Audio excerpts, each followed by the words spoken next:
nos dices que debemos sentarnos, pero las ideas solo pueden levantarnos, caminar, recorrer, no rendirse ni retroceder, ver, aprender como esponja absorbe. Nadie sobre todos, faltan todos, suman todos para todos, todo para nosotros. Soñamos en grande que se caiga el imperio, lo gritamos algo, no queda más remedio. Esto no es utopía, es alegre rebeldía del baile de los que sobran de la danza tuya y mía. Hola con todos y todas, soy Juan Carlos Pulido, militante de La Colmena. Nos encontramos en nuestro segmento Al Sur del Panal, un espacio de entrevistas dedicado a entrevistar a referentes de la izquierda nacional e internacional. En esta ocasión nos acompaña Gabriela Rivadeneira, ella es asambleísta por el movimiento Revolución Ciudadana, además alguien que en La Colmena le tenemos muchísimo aprecio por su solidez ideológica y por ser un referente ya en la izquierda ecuatoriana por sus luchas y sus conquistas populares. Muchísimas gracias, Gaby, por recibirnos en tu casa y bienvenida a La Colmena. No, gracias, Juan Carlos, gracias a todos ustedes, realmente, y bueno, gracias por la deferencia y el cariño enorme. Hacemos lo que tenemos que hacer y más bien súper lindo compartir a través de La Colmena algunos criterios políticos que creemos es necesario también en esta temporada donde todo pareciera turbio, oscuro, en contra para la tendencia o para el proyecto político al que representamos y al que defendemos. Es necesarísimo estos espacios para que la gente que los escucha pueda tener otros insumos, otros argumentos y también la otra cara de la moneda, que es la que no podemos ver en los medios tradicionales. Así que felicitaciones a La Colmena por el trabajo que hace. Muchas gracias. Gaby, la primera pregunta. Yo creo que en el país todos estamos conscientes que la pesadilla neoliberal que vivimos, ese retorno, esa suerte de reseteo del país, de volver en tan poco tiempo al pasado, al peor de los pasados, es fruto de la traición de una persona, de la traición de Lenín Moreno. No obstante, sí que considero que no solo es la traición, sino también es fruto de algunos errores que cometimos como izquierda cuando fuimos gobierno. Entonces, en un proceso serio de crítica y autocrítica, pensando que cuando la izquierda no se critica a la derecha, siempre nos va a ganar importantes espacios de disputa del sentido común, del imaginario colectivo. ¿Qué reflexiones tú tienes, teniendo en consideración que estuviste un tiempo adelante de la organización principal del país de la izquierda, que fue Alianza País? A ver, mire, yo creo que en efecto Moreno fue una herramienta, fue un instrumento de algo que ya venía fraguándose, no solamente en Ecuador, sino en América Latina, que era, muchos le llaman la revancha de la oligarquía. Para ponerlo en otros términos, yo creo que simplemente el tema de recuperar privilegios de ciertos sectores que manejan el capital en nuestros países frente a las políticas que tomaron nuestros gobernantes. Y si nos ponemos a ver ya o a profundizar, lo que logramos como continente fue poderoso a nivel del cambio de la mirada de la geopolítica. Totalmente. O sea, marcar políticas soberanas, poner las cosas en su sitio, tratar de igual a igual con cualquier país del mundo, empezar a negociar en bloque, poniéndonos sur-sur, Asia, principalmente con Rusia, Asia, por supuesto también Estados Unidos, etcétera. Los BRICS estaban nos puso haciendo. los BRICS, o sea, no, pues si vamos a espacios de integración, no solamente BRICS como una potencia económica, sino como un símbolo de la integración, todo lo que pasó desde el ALBA, UNASUR, CELAC, UNASUR, Mercosur menos, aunque tenía mayor responsabilidad, creo yo que es algo que lo que fallamos realmente entre los países de América Latina en nuestros procesos fue no haber potenciado Mercosur como un sistema también de intercambio entre nuestros países, pero bueno. Entonces lo que logramos afectó fuertemente esos intereses de una hegemonía en nuestra región marcada por el gobierno de Estados Unidos, que no es casual ni es gratuita, producto de que nuestros países tienen además reservas importantísimas por las que luego habrán disputas, esperemos que no sean a través de guerras, pero la disputa por el agua, sabiendo que tenemos las mayores reservas de agua dulce, las mayores reservas petroleras, la mayor reserva de litio, estoy hablando a nivel de la región, y no olvidemos que nuestro país, recientemente una de las notas publicadas, son las investigaciones frente a los yacimientos de oro, plata y cobre, que no son menores. Estamos hablando realmente de, en nuestro continente se acumula una serie de intereses económicos, políticos, por las que nuestros gobiernos implementaron políticas de soberanía Y muy nacionales, redistribución. populares, de redistribución, porque obviamente todo esto sirve para una política de redistribución y para el objetivo fundamental, la salida de la pobreza. Exacto. Entonces afectó privilegios. Entonces este formato que estamos hablando es un formato de recuperación de la hegemonía del territorio. Y saben que no lo podían hacer a través de las vías populares, porque los pueblos van a estar siempre sintonizados con quien defienda sus derechos y los intereses de las grandes mayorías. Y han tenido que inventarse toda una estrategia y un formato a nivel regional para quitar a quienes consideran sus obstáculos. En ese sentido, Moreno, insisto, es un instrumento de todo este armataje y que resultó nefasto para el Ecuador, a diferencia de los otros países, porque en los otros países ganaron elecciones la derecha, la oposición a los proyectos progresistas. En nuestro caso, ganó la elección alguien que vino de nuestras entrañas, y ese membrete de traición instaurado en la persona de Lenin Voltaire Moreno Garcés es algo que tendrá que quedar para la historia de Ecuador y de América Latina. ¿Cuál no solamente podemos endosar lo que nos pasa ahora a ese hecho de la traición, que de por sí ya es doloroso, que de por sí ya es un acto que representa más allá de la traición el retorno de un modelo económico-político en el país. Un modelo que regresa con una fuerte aplicación del neoliberalismo, con todas las aristas que esto significa. No es casual que ahora Estados Unidos esté invirtiendo en Galápagos para tener un portaaviones natural, como ha sido calificado por el ministro de Defensa. No es casual que en Carondelet funcione, sobre pretexto del conflicto norte que tuvimos con Colombia, el conflicto donde lastimosamente hubieron fallecidos ecuatorianos, y estamos hablando del caso del grupo periodístico del comercio, de trabajadores del comercio. Sobre pretexto de ese conflicto, del cual lamentamos el fallecimiento de las personas, también fue el pretexto principal para que en Carondelet instalen una oficina de cooperación estratégica militar de los Estados Unidos. Ya no necesitan base de Manta, no necesitan incluso validar la constitucionalidad, porque eso es inconstitucional. Es inconstitucional, pero lo tienen. Le han cambiado el nombre, nada más. Y lo tenemos ya, ¿cuánto? Un año casi ya y medio, operando en el Ecuador cooperación militar. Regresa entonces el Fondo Monetario Internacional con sus recetas de achicamiento del Estado, despidos masivos de la gente, retiro de varios de los subsidios, que es algo que preocupa en un sistema como el nuestro, sabiendo la realidad que tenemos y los altos índices de pobreza. Despidos preocupa los temas que están pasando. Pero digo, todo esto es parte de ese formato implementado por este instrumento llamado Lenin Moreno, que sale de nuestras entrañas, y por eso es tan complejo hacer una separación. Y ahí es donde decimos entonces en qué fallamos, porque no puede estar todo tan mal a través de la traición de una persona. Y yo creo que ahí es necesario, sin necesidad de llegar a darnos latigazos o autoflagelarnos, tener una visión crítica para saber qué es lo que tenemos la oportunidad de volver a construir en este momento. Digo que es importante la izquierda criticarnos nosotros mismos, porque se lo hemos dado a la derecha, y eso no está bien. Nosotros somos los que debemos criticar para corregir nuestros errores. Bueno, Parrilli, que es el presidente del Instituto Patria, uno de los dirigentes kirchneristas, cuando vino acá nos decía, a ver, bueno, está bien ser críticos, autocríticos, porque hay que saber qué es lo que tenemos que mejorar para construir, pero ya, basta de públicamente también nosotros empezar a decir, es que esto... Y me pareció interesante la postura de él, decía, los medios de comunicación masivos, las corporaciones mediáticas, todos los días, deslegitiman y desacreditan un proyecto político y a las figuras de ese proyecto político. ¿Qué es lo que tenemos que hacer nosotros? Ser la otra cara de la moneda, la opción de una propuesta real que la mayoría de la gente está esperando y que todavía no encuentra. Y eso yo creo que es uno de los errores actuales. Pero para no ir al actual, digamos, al momento en el que estamos viviendo, sino ser un poco autocríticos con el proceso, yo siempre digo que algo que nos faltó, a pesar de que muchos de nosotros lo teníamos pendiente, y que Rafael, el día de su despedida, cuando en el aeropuerto lo despedimos, cuando él ya viajaba a vivir en Bélgica, él aceptó una de las mayores falencias que tuvimos, que no fue haber cambiado la matriz cultural, no haber apostado por el cambio de la matriz cultural.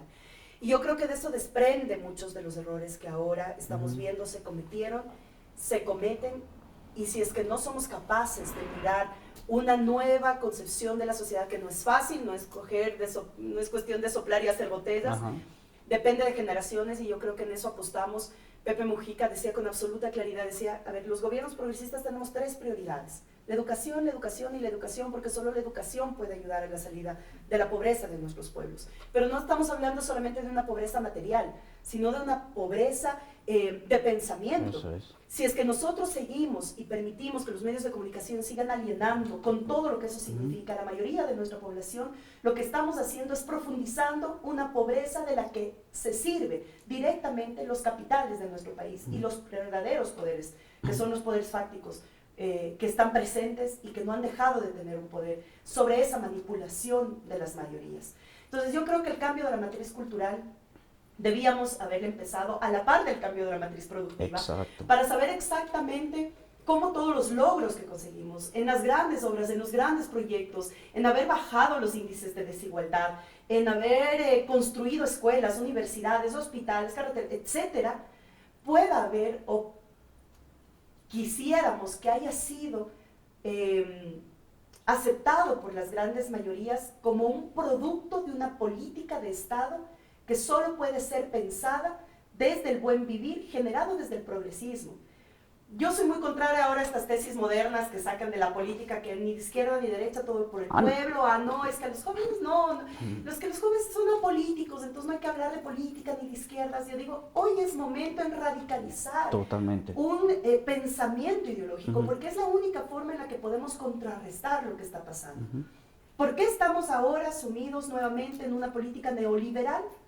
Porque entonces nosotros comprendemos que esa política es la adecuada según que el mensaje mediático. Es un círculo vicioso que nos enrolla. E insisto, si es que en este momento no buscamos formas, y no hay formatos, no hay modelos, no hay fórmulas exactas, pero si no buscamos formas de empezar a golpear esa matriz comunicacional, me lamento, estamos perdiendo, o me temo que podríamos perder un momento muy importante en la historia de la sociedad ecuatoriana y latinoamericana, frente a lo que está pasando y a lo que tendríamos que apostar todos, que es a una construcción de un proyecto político a mediano y largo plazo. Todo esto, Gaby, que tú has dicho es muy importante.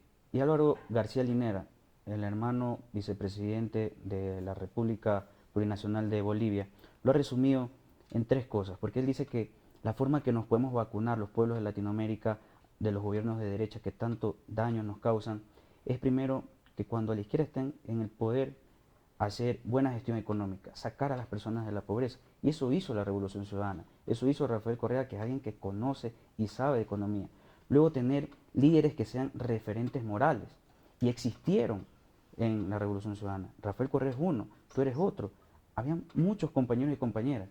El error era lo que analizamos, que nos equivocamos, el país, con Moreno.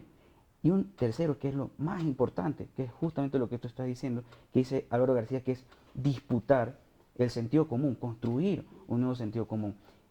Ya tú has tocado lo de los medios de comunicación, y por eso nace La Colmena, para tratar de disputar esos espacios desde los medios digitales.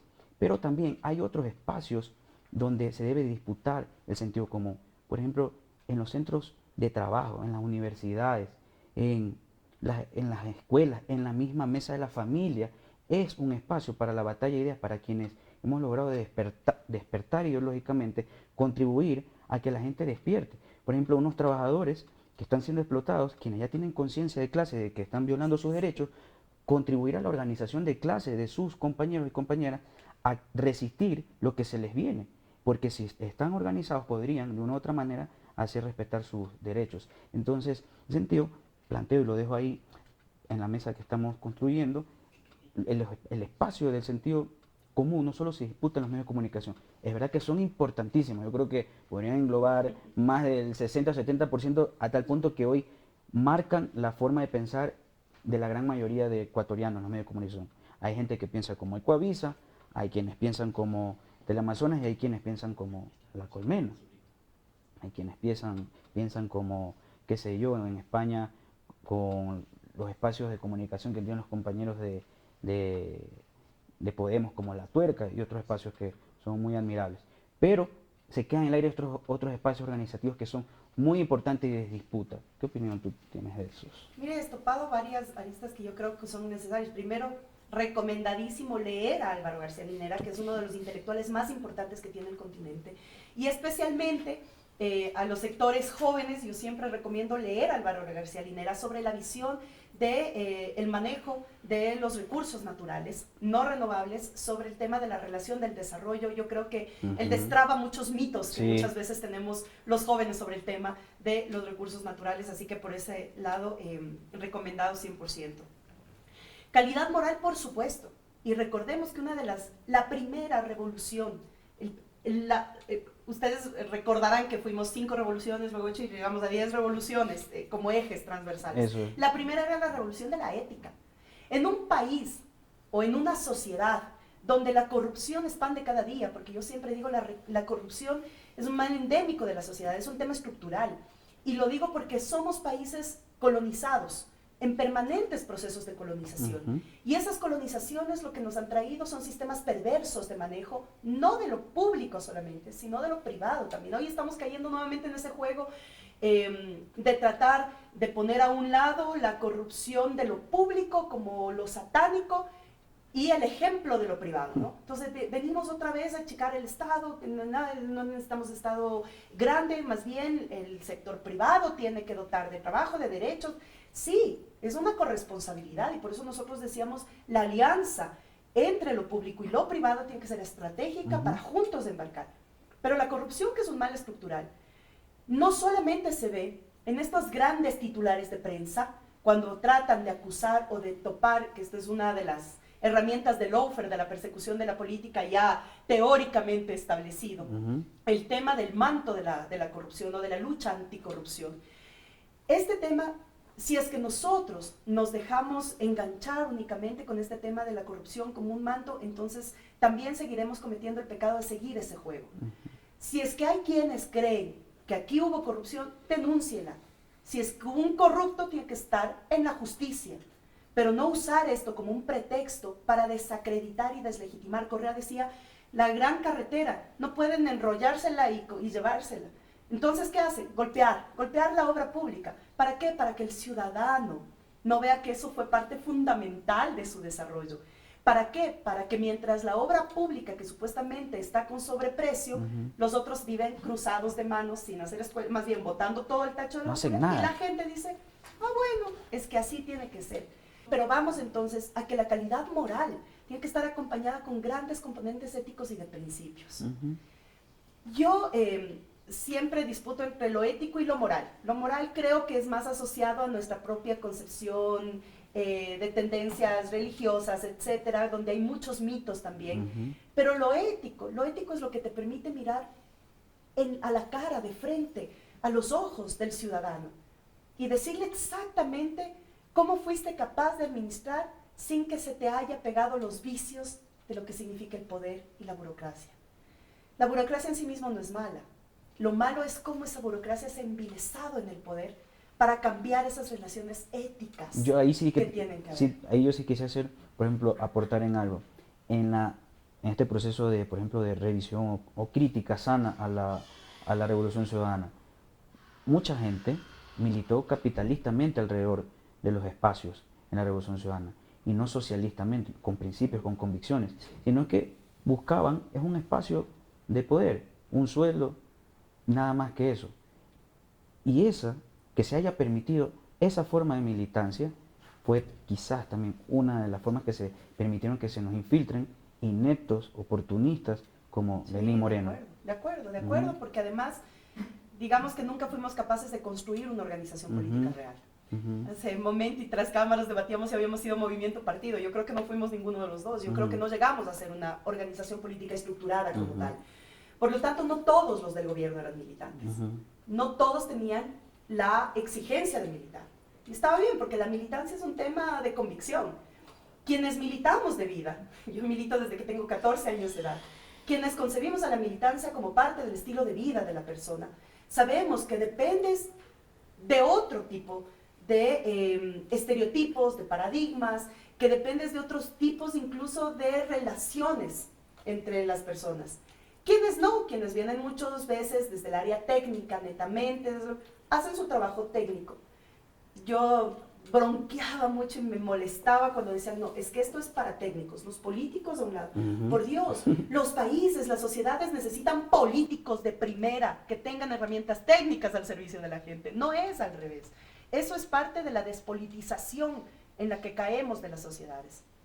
Pero entonces, claro que fue uno de los grandes errores. Por ejemplo, una cosita, y Cuba, que es un referente en muchísimas cosas, en lo social, en lo económico, no hay ni un niño viviendo en las calles de Cuba, pero en lo político, organizativo, ellos son admirables. Por ejemplo, para ser ministro de Estado, pasan por un sinnúmero de procesos formativos, organizativos y filtros. Y por último, tienen que ser graduados en la Escuela Nacional de Cuadros. O sea, están garantizados ideológicamente que quien ocupa un puesto de mando en un ministerio en la Revolución Cubana está garantizado su solidez ideológica. Y eso acá no pasó. Se priorizó eso, lo técnico. Para la toma de decisiones. Para la toma de decisiones, sí. ¿Cómo tomas decisiones? Si no tienes claridad hacia dónde vas, es fácil perderse en el camino. Son los dilemas de la gobernanza, ¿no? Es fácil perderse en el camino porque tú tienes inmediatez que resolver. Y si es que no tienes la consistencia ideológica, ética, de principios, para saber a dónde vas, es fácil envilecerte en eso. Por eso los sistemas de corrupción pueden replicarse de manera tan fácil.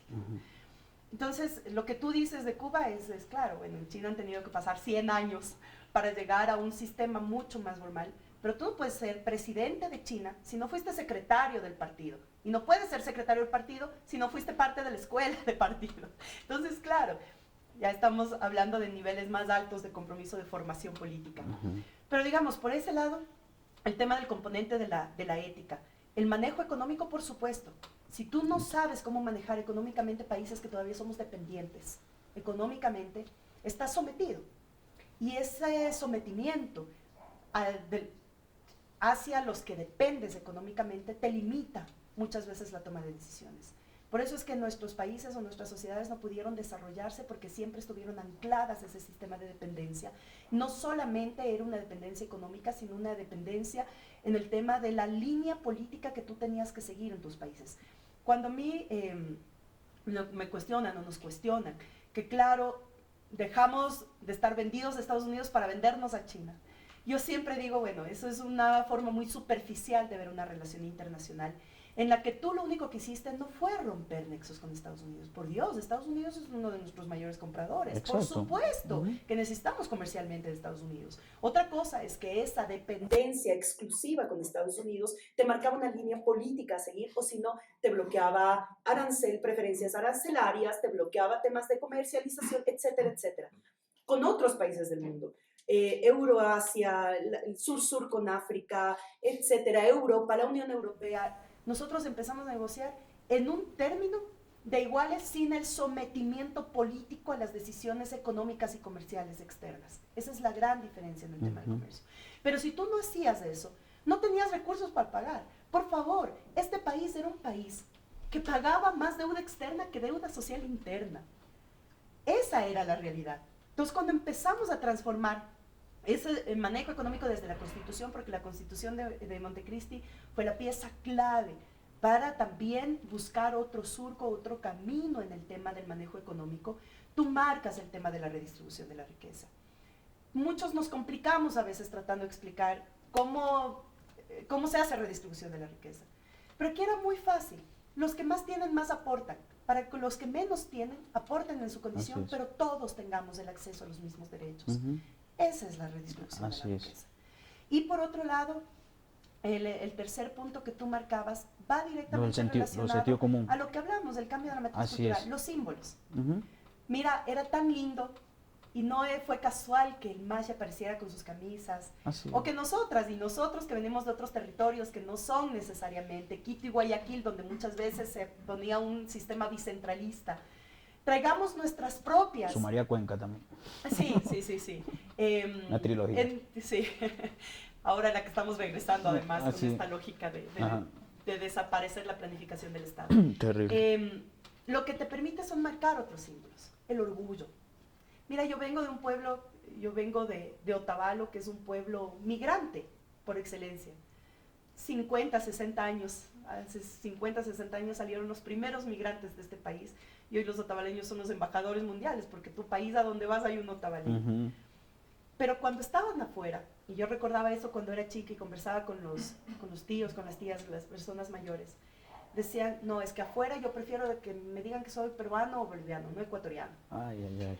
Y eso fue como tomándose con mucha naturalidad. De verdad que pasa, cuando yo viví en España, me iba a comer a un lugar ecuatoriano porque era como mi refugio, los sábados y los domingos, comer un encebollado, y me dolía, pero me causaba profundo dolor que el restaurante ecuatoriano tenía puras fotos de Nueva York, del puente de San Francisco. Y yo decía, pero ¿por qué no tienen unas fotos de Ecuador, de nuestros volcanes, de nuestros mares, de qué sé yo, pues la rotonda en Malecón?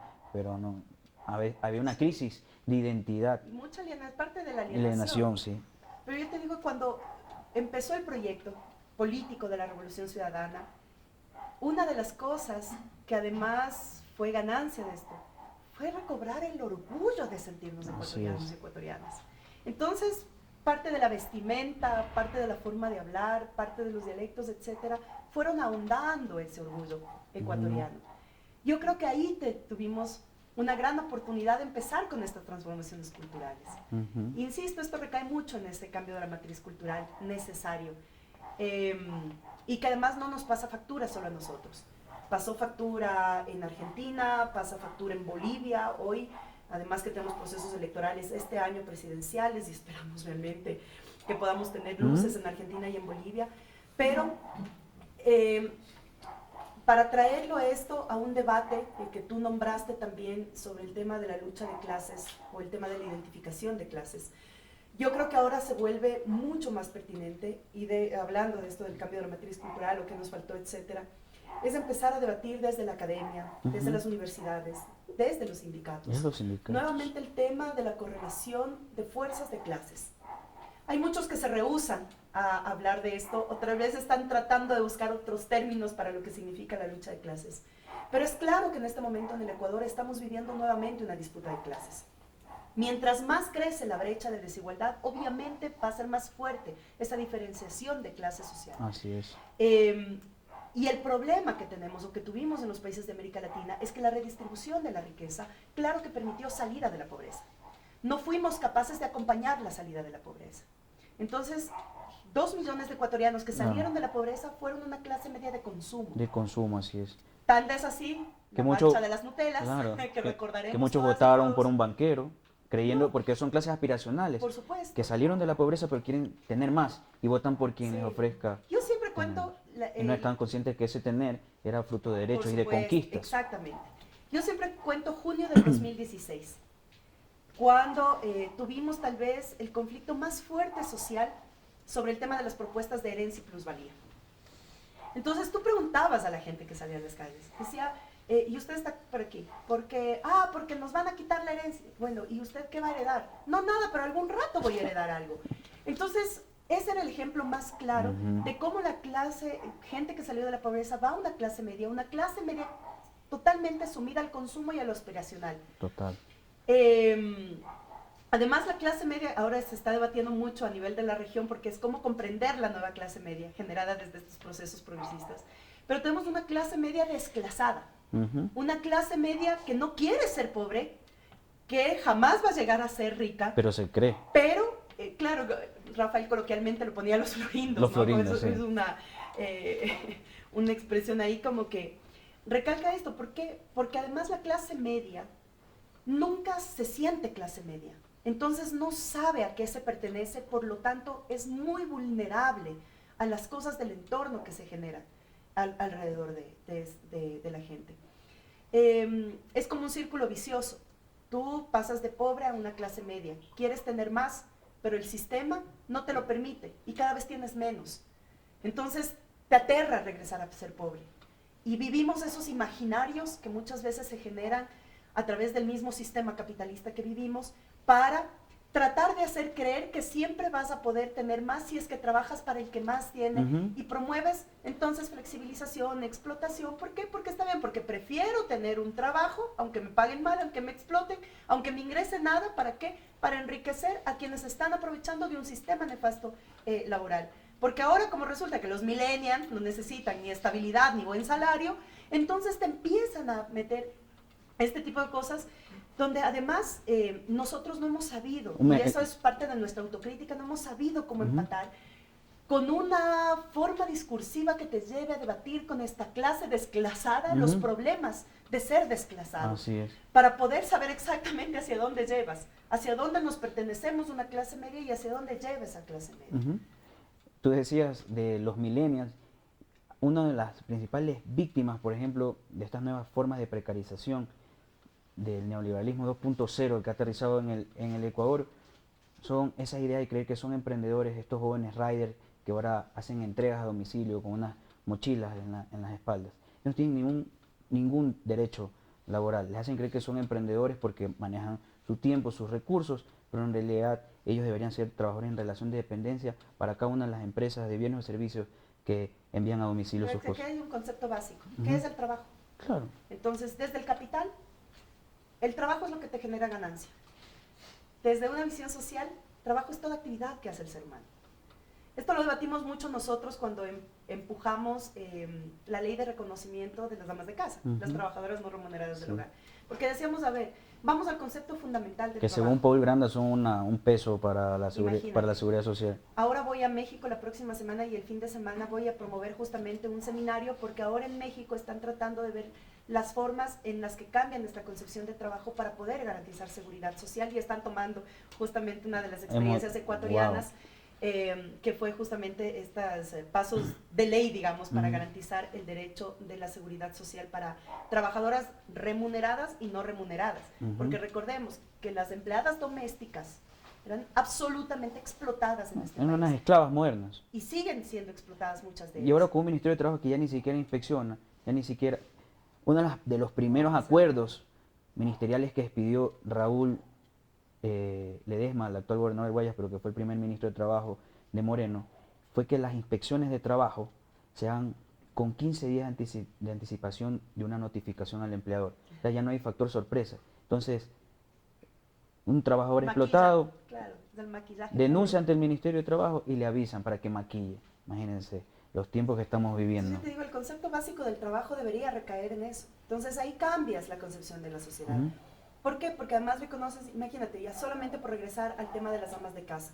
Cuando se hicieron todos los estudios que justifique o que sustente la propuesta legal, resulta que el trabajo de las amas de casa en este país, resulta que representa el 14% del Producto Interno Bruto.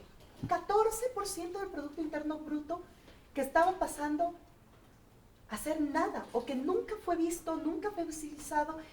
A mí me pasaban cosas lindísimas, porque cuando hacíamos la socialización, yo les preguntaba a las señoras, les decía, y que te digo, mi madre, mi abuela, todas dentro de ese sistema del trabajo en casa. Entonces tú decías, bueno, ¿y tú a qué te dedicas? No, a nada. ¿Pero qué haces? Nada en la casa.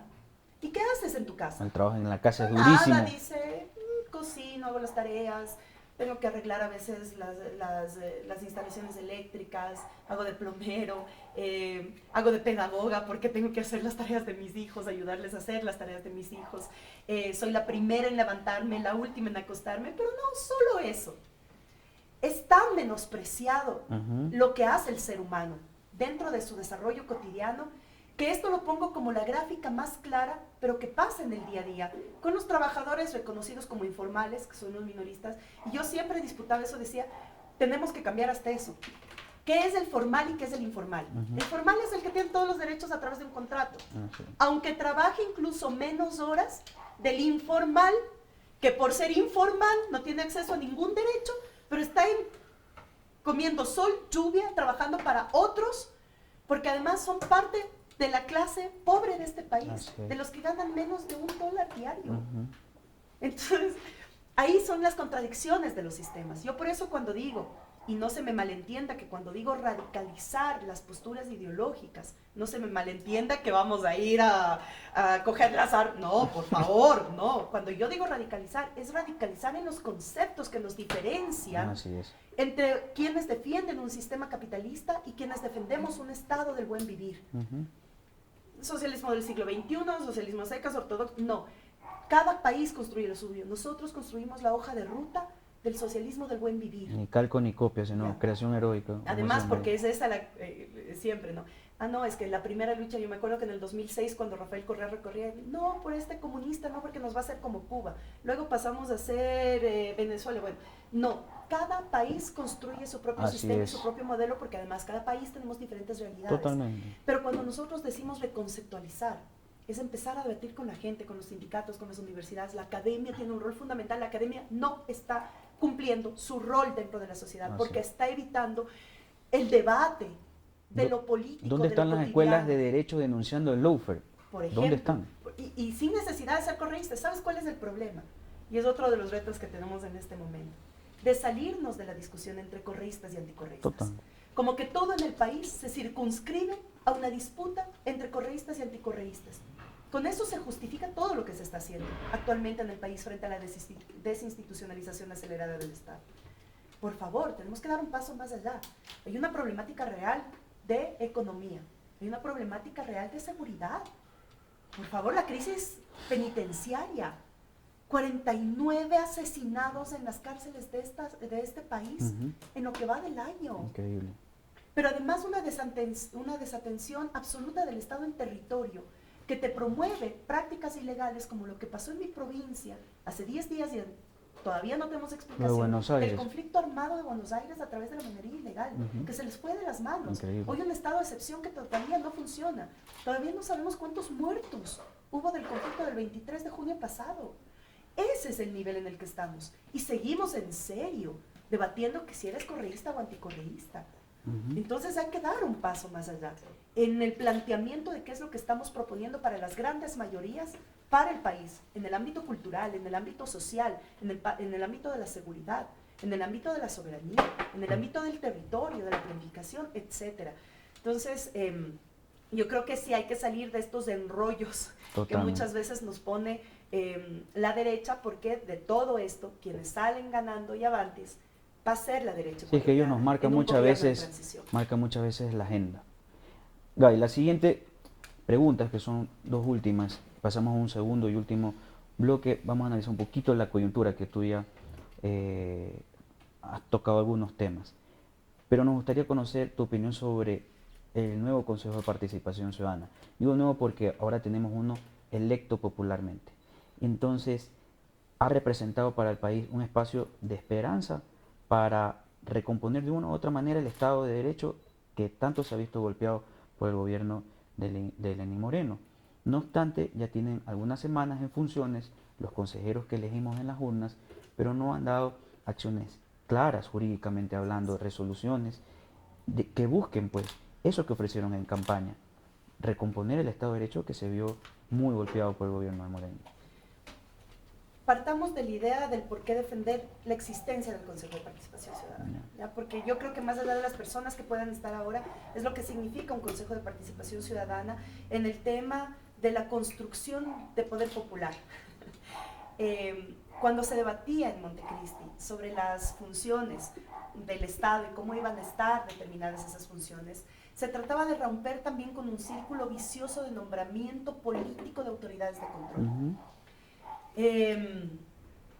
El Consejo de Participación Ciudadana, según el mandato constitucional, tiene la tarea de convocar a las organizaciones sociales para que presenten sus representantes, para que sean ellos quienes determinen bajo procedimientos idóneos, transparentes, con veedurías sociales, la selección de las autoridades de control. Claro, la gente muchas veces piensa que son los consejeros quienes nombran.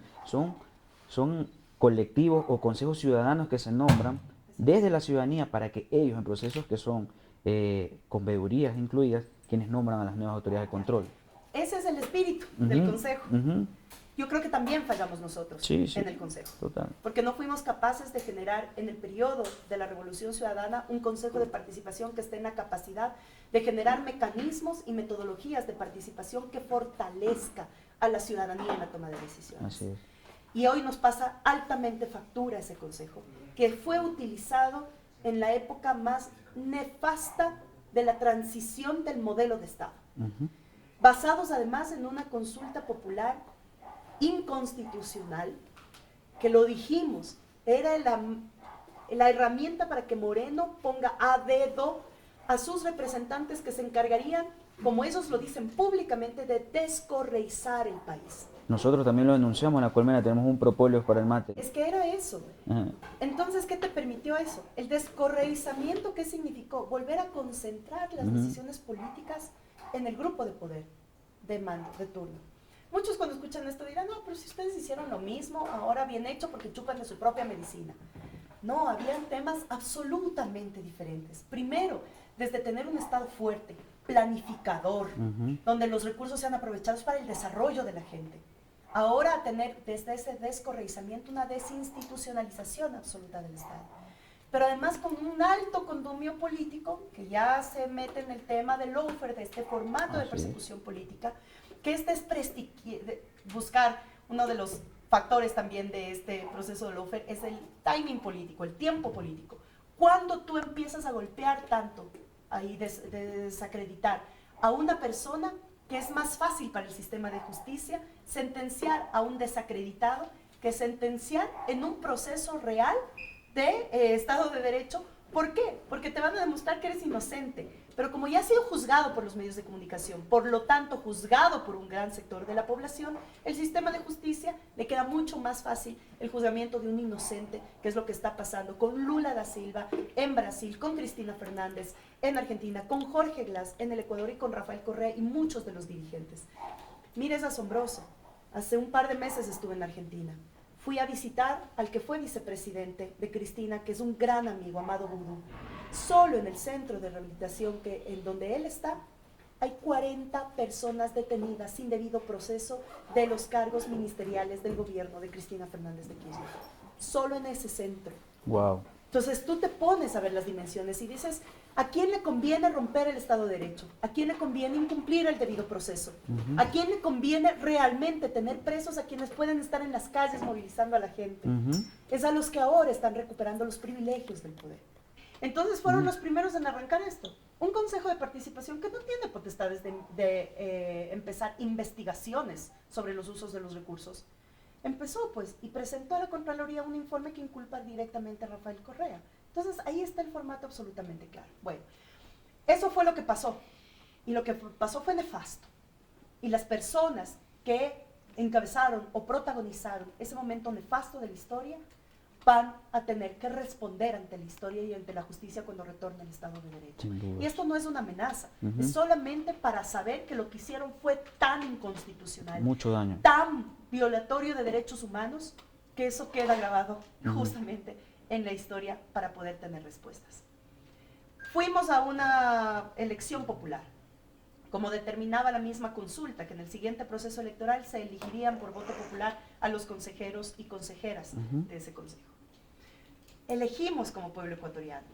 Oh sorpresa, el miedo que tenían, que ganemos una mayoría dentro de ese consejo, les llevó a pasar 2 meses después de la elección en apelaciones, para tratar de evitar y buscar pretexto de poder posesionar a los nuevos vocales, porque ya no sabían si tenían mayoría o éramos nosotros la mayoría. Una cosa absurda, porque cualquiera que llegue a ese consejo tiene que cumplir lo que dice la norma, la Constitución, la Ley de Participación Ciudadana, el Código de la Democracia, etc. Ahí está clarito. Claro, principio de legalidad, están sometidos a la ley. Pero es tan ridículo lo que nos pasa, que el cura Tuárez, porque además jamás fue nuestro candidato desde el correísmo. Yo no voté por el señor Tuárez. Llegó como candidato de la oposición al correísmo. Le designaron presidente y resulta que cuando el cura Tuárez dice que va a ir a promover el concurso para la elección del contralor, porque tenemos un contralor encargado, transitorio, ilegítimo, etcétera. Igual cuántico. O sea, es el encargado de la persecución en este país, de la persecución administrativa. Es nefasto, papel de Celi. Entonces resulta que dice que va a convocar al contralor, que por supuesto que tiene que haber veedurías para los procesos que está llevando la fiscal, que se está llevando en el Consejo de la Judicatura, frente a tantas denuncias que se tienen de irregularidades en el Consejo de la Judicatura, etcétera, etcétera, etcétera, que le empiezan a decir, no, nos equivocamos, pero el sistema ha sido correísta. Y ahora resulta que a 2 semanas de haber asumido su cargo, quieren hacer un juicio político. El juicio político es por incumplimiento de funciones, en 2 semanas. Por favor. que ya el contralor va a hacer examen especial porque él nunca dijo que era cura y como cura no podía participar, que no sé cuánto. Bueno, si él seguía el formato entonces implementado por los poderes de turno, entonces estaba bien. No importa si era cura o no era cura. El asunto era que apostábamos a que venga un consejo que reinstitucionalice el Estado, que haga cumplir la norma, que traiga de vacaciones a la Constitución, que la devuelva, que la quite de vacaciones y la devuelva al trabajo permanente a la Constitución. Y ahí entonces significa una piedra en el zapato. ¿Qué esperamos del Consejo de Participación, más allá de los dimes y diremes, de que si sale, entra, ponen, no? Esperamos que el nuevo Consejo de Participación Ciudadana y que sus vocales asuman una tarea de cumplimiento de la norma, que no tengan miedo y que no les tiemble el pulso cuando se trate de cumplir con la Constitución. Ese es su deber y para eso lo elegimos como pueblo ecuatoriano en las urnas. Así es. ¿Qué tan fácil se lo haga? Es muy complejo.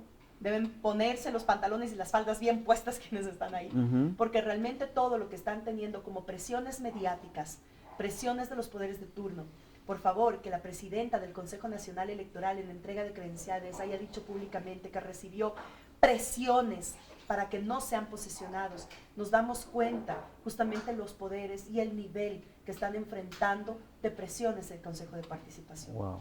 La única alternativa que tenemos es que ese consejo empiece a accionar ya con organizaciones sociales y la sociedad civil. Totalmente. Que empiece a generar veedurías para todos los procesos, no solamente que haga el consejo, sino todos los organismos públicos de este país, y que empiece a activar a la ciudadanía alrededor de esas veedurías para la defensa de los derechos. Ni siquiera estamos en capacidad de hablar de ampliación. Eso creo que hace 2 años, con la ruptura del Estado de Derecho, claro, se rompió esa posibilidad de soñar con ampliación de derechos. Por lo menos es defender los derechos que los consagramos durante esta última década, que son derechos para la gente y para el buen vivir de la gente. Gaby, con ese tema vamos a cerrar esta muy buena entrevista que hemos tenido contigo, Gaby. Es sobre una propuesta que muchos han hecho públicamente, que es convocar una Asamblea Nacional Constituyente como forma de reinstitucionalizar el país. Yo en lo personal lo veo peligroso, porque nada nos garantiza ganar una mayoría con un CNE cooptado por el gobierno de derechas que tenemos. Entonces, la Constitución de Montecristi en ese sentido se convierte en la principal herramienta de resistencia de los ciudadanos, del pueblo, ante los embates del neoliberalismo. Y irnos a una asamblea podría implicar, una asamblea constituyente me refiero, podría implicar un riesgo para que se reforme la Constitución, que es lo que ellos soñarían, para ahí sí volvernos totalmente al Estado neoliberal de los 90. Mira, siempre entramos en dilemas de estos temas, porque yo creo que, claro, en la búsqueda de opciones de cómo salir de este meollo en el que está atravesando el Ecuador, hay varias alternativas. Muchos hablan de revocatorias, muerte cruzada, constituyente, cada una de ellas adelantaría un proceso electoral, y todos apostamos a que el país podría ganar en un proceso electoral nuevamente una reinstitucionalización del Estado. Yo soy muy escéptica de esto. ¿Por qué? Porque yo creo que en el Ecuador ha sido muy abrupto el cambio, y estos 2 años no son suficientes para que la sociedad en general pueda valorar o contrarrestar o contraponer conceptos fundamentales que nos permitan recuperar un estado de democracia. Cuando nosotros hablamos de que en este momento el Ecuador vive una dictadura, no estamos exagerando. No tenemos Estado de Derecho, eso de por sí nos pone ya en un estado dictatorial.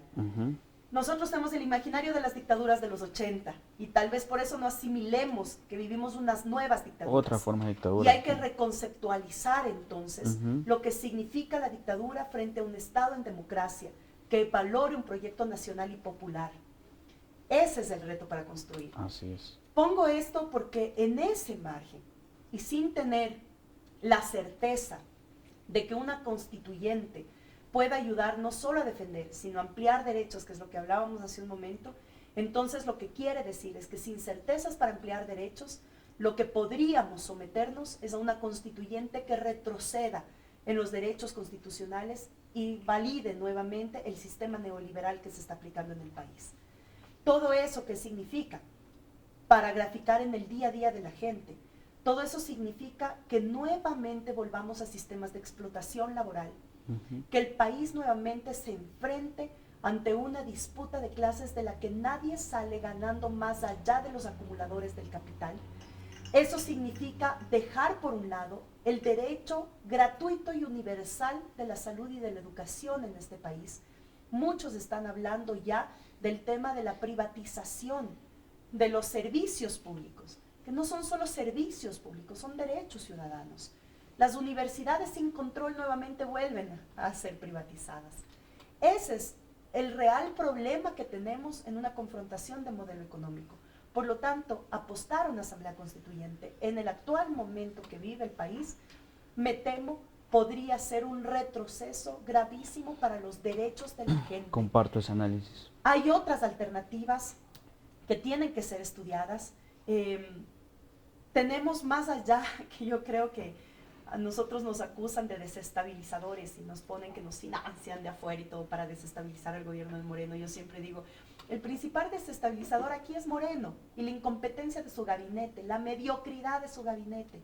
Porque cada vez Ellos son su que propio... alguien abre la boca, prácticamente está poniéndose en contra de un sector de la población y se desestabiliza el mismo. Por lo tanto, nosotros no necesitamos desestabilizar al gobierno, no necesitamos desestabilizar al presidente o a un ministro. Nosotros necesitamos contraponer la realidad que está viviendo el Ecuador con lo que realmente queremos los ecuatorianos y ecuatorianas. Y eso va a estar muy distante de lo que están aplicando en este momento en el país. Así que sí, no hay fórmula, hay que seguir debatiendo sobre estas opciones. Yo creo que... Y organizándose. Yo creo que una de las apuestas reales a las que tenemos que hacer en este momento, si no lo hicimos en nuestro periodo de Revolución Ciudadana, que es generar una organización social y popular fuerte, yo creo que hoy es el momento de recobrar todos estos conceptos que hemos atravesado en esta entrevista y muchos otros que podrían quedar pendientes, atravesarles a una organización real, social, popular, a una organización que pueda realmente defender sus derechos en las calles o donde sea necesario. Nos dicen que no hay que salir. No, hay que salir y hay que hacer saber al gobierno que estamos inconformes. Lo decimos en las encuestas. Cuando nos preguntan en las calles, las encuestadoras, estamos diciendo que 8 de cada 10 ecuatorianos ya no cree en el gobierno. Pero cuando decimos, vamos al ministerio tal, o vamos al gobierno, vamos a la plaza, o vamos a cerrar la carretera y todo, todavía no reaccionamos. Y yo quiero agradecer aquí a quienes lo han hecho. Y no porque antes lo evitábamos y ahora sí. No, por favor. Antes no teníamos tucutús en las calles. Teníamos una policía que estaba desautorizada a usar armas. ¿Por qué? Porque no podían enfrentarse con el pueblo. Hoy estamos viendo asesinatos. Así es. Por favor, y recordamos Desapareció eso. el uso Hace progresivo un de la año, fuerza. Hace un año, 5 parlamentarios de este país fuimos agredidos y no pasó nada. Hoy en día, yo he denunciado, yo tengo seguimiento extrajudicial. Yo y mi familia, como muchos otros dirigentes de la Revolución Ciudadana. ¿Alguien dice algo sobre esto? Es natural. ¿Por qué? Porque somos los correístas. Esto más allá de ponerlo catastrófico, dramático. No, en serio, miembros de nuestro espacio de militancia, que es la, al menos nosotros somos autónomos de la Revolución Ciudadana, pero somos una voz crítica de la oligarquía en el poder y hemos recibido amenazas también. Eso lo vives todo el tiempo, pero ya es natural, ya lo estamos cotidianizando. Ese es el peligro. Entonces, ¿qué tenemos que hacer ante eso? Más allá de sentarnos a llorar o de seguir en un duelo permanente, No nos van a callar. tenemos que trabajar en la organización, en la formación política, en coger las ilusiones movilizadoras, que ahora se vuelven tan latentes como en el 2006, cuando este país estaba desesperanzado y logramos concebir una constitución y un modelo político que le dio esperanza y orgullo a la gente. Hoy tenemos que sumar esas fuerzas para volver a tener ese orgullo y ese deseo de movilizarnos, de tener esas ilusiones, de volver a construir desde un aparataje mucho más social, desde un colectivo mucho más amplio que los propios militantes de nuestro espacio político. Eso que lo podemos decir así tan abiertamente, ojalá no sea una utopía y ojalá nos permita ser un objetivo real al que caminemos. Eso es lo que ahora creo que tenemos que marcarnos y ahí tenemos un rol fundamental quienes somos parte de esta generación. Una generación que no puede caer en ser desclasada, una generación que no puede ser apolítica, una generación que no puede quedarse sentada en el sofá de su cama, de su casa. Tiene que ser una generación propositiva, tiene que ser una generación autocrítica, crítica ante el sistema, y una generación que sepa diferenciar dónde está el verdadero rol de una sociedad liberada, democrática y participativa. De verdad que ha sido una muy buena entrevista, querida Gaby. Hemos aprendido bastante con todo lo que hemos conversado el día de hoy. Y te quiero pedir un último favor. La Colmena está a punto de cumplir 2 años de su nacimiento. Este 10 de agosto del 2019 cumplimos 2 años de hacer militancia socialista, de hacer comunicación de izquierdas, sin depender de nadie, sin que nos financie nadie. Pura convicción y compromiso por este país al que queremos mucho. Entonces nos gustaría que a nuestros seguidores des unas palabras para la Colmena a propósito de nuestros 2 años de ser un ruido que incomoda a la oligarquía. No, que sigan zumbando en nuestras orejas para recordarnos cuáles son los temas fundamentales. Así que a todos los que hacen la Colmena, gracias. Gracias como joven, como mujer, como ecuatoriana, como latinoamericana, por darnos un espacio en el que podamos escuchar debates diferentes a los que los podemos tener todos los días en esas corporaciones mediáticas. La disputa es en todos los frentes y ustedes hacen la disputa desde la comunicación. Felicitaciones por los 2 años, un abrazo fuerte, y a los seguidores a no dejar a la Colmena, invitan a sus familias, a sus amigos, a sus colectivos a pegarse a la Colmena para seguir alimentando el alma, la fuerza, la resistencia y sobre todo la lucha. Felicitaciones a la Colmena. Muchísimas gracias, amigos y amigas. Esto fue Al Sur del Panal con Gabriela Rivadeneira. Hasta la próxima.